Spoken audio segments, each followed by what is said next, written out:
अस्सलाम वालेकुम फ्रेंड्स, उम्मीद करता हूँ कि आप सब खैरियत से होंगे। Welcome to my channel Fahad medical. आज हम बात करने जा रहे हैं कि बहुत ज़्यादा जो सबसे ज़्यादा पूछे जाने वाला क्वेश्चन ये होता है कि शदीद पेन की सूरत में कौन से इंजेक्शन जो हैं वो इमरजेंसी में लगाए जाते हैं। कौन से ऐसे इंजेक्शन हैं जिनको शदीद पेन में हम लगवा सकते हैं और शदीद पेन को हम फौरी तौर पर कंट्रोल कर सकते हैं।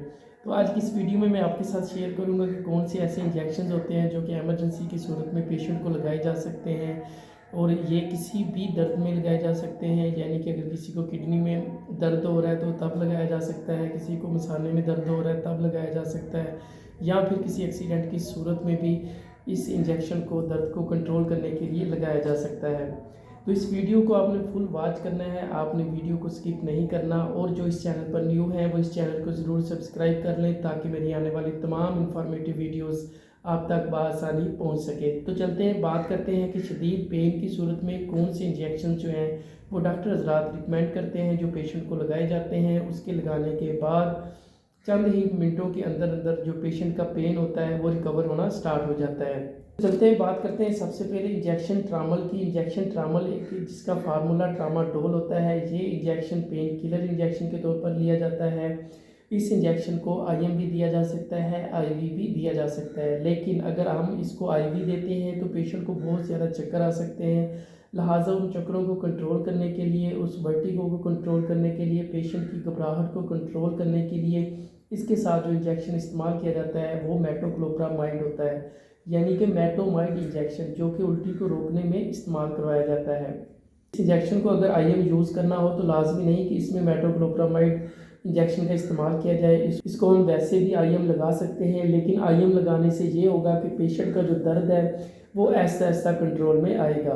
लेकिन अगर पेशेंट बहुत शदीद पेन में है तो उसको आईवी लाइन के ज़रिए इंजेक्शन देना बेहद ज़रूरी होता है, क्योंकि वो शदीद पेन में होता है। पेन की वजह से उसका ब्लड प्रेशर जो है वो लो भी हो सकता है, जिसकी वजह से पेशेंट जो है वो मज़ीद सीवियर कंडीशन में जा सकता है। तो लिहाजा अगर इस इंजेक्शन का इस्तेमाल इंजेक्शन ट्रामल का आईवी करना हो तो आईवी के साथ आपने मेट्रोक्लोप्रामाइड इंजेक्शन का मिक्स करना बेहद ज़रूरी होता है। यानी कि आपने ट्रामल इंजेक्शन को एक सिरिंज में भरना होता है, उसके साथ आपने मेट्रोक्लोप्रामाइड को भरना होता है।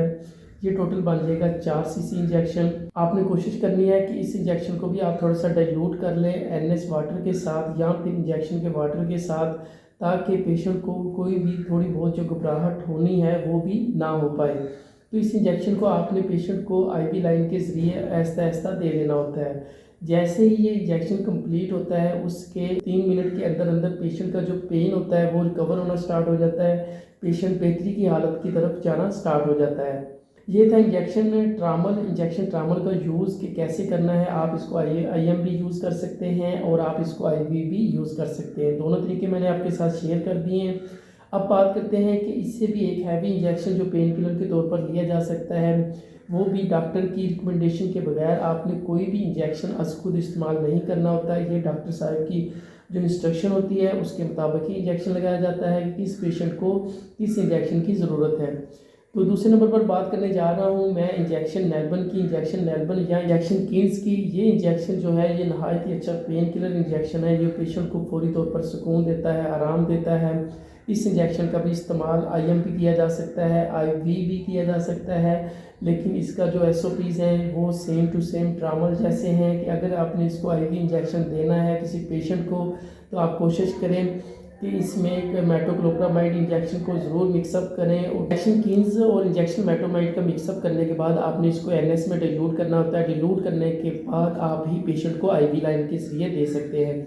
इस इंजेक्शन के देने से चंद ही लम्हों के बाद आपका पेशेंट जो है वो रिकवर हो जाएगा, उसको सुकून आना स्टार्ट हो जाएगा और वो पेशेंट जो है वो पेन से बाहर आ जाएगा।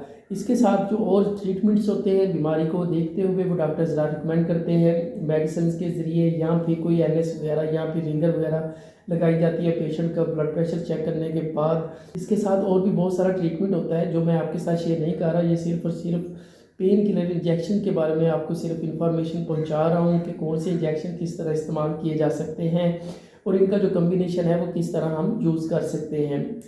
तो एक चीज़ ज़हन में रखिएगा कि फिर से रिपीट कर रहा हूँ, इन इंजेक्शंस का इस्तेमाल आप आज खुद नहीं कर सकते। ये डॉक्टर की रिकमेंडेशन के बगैर आप हरगिज़ इस्तेमाल ना करें। और इसके अलावा मेडिकल स्टोर्स वाले या फिर फार्मेसीज़ वाले भी ये आपको बिना किसी डॉक्टर की पर्ची के आपको इंजेक्शन वगैरह जो है वो सेल नहीं करते, क्योंकि मेरा मकसद जो होता है वो तमाम मेडिकल स्टूडेंट्स को इन्फॉर्मेशन देना होता है ताकि उनको पता हो कि कौन से इंजेक्शन कैसे लगाया जा सकता है और उसके मकासद क्या हो सकते हैं। उम्मीद करता हूँ कि आज की वीडियो आपके लिए इन्फॉर्मेटिव होगी और इस वीडियो के हवाले से अगर आपके जहन में कोई किसी किस्म का क्वेश्चन है तो आप मुझे कमेंट बॉक्स में पूछ सकते हैं और आप मुझसे पर्सनल नंबर पर भी रब्ता कर सकते हैं। इंशाल्लाह मैं मिलूँगा आपके साथ अगली वीडियो में एक नए टॉपिक के साथ। तब तक के लिए इजाज़त चाहता हूँ। अल्लाह हाफिज़।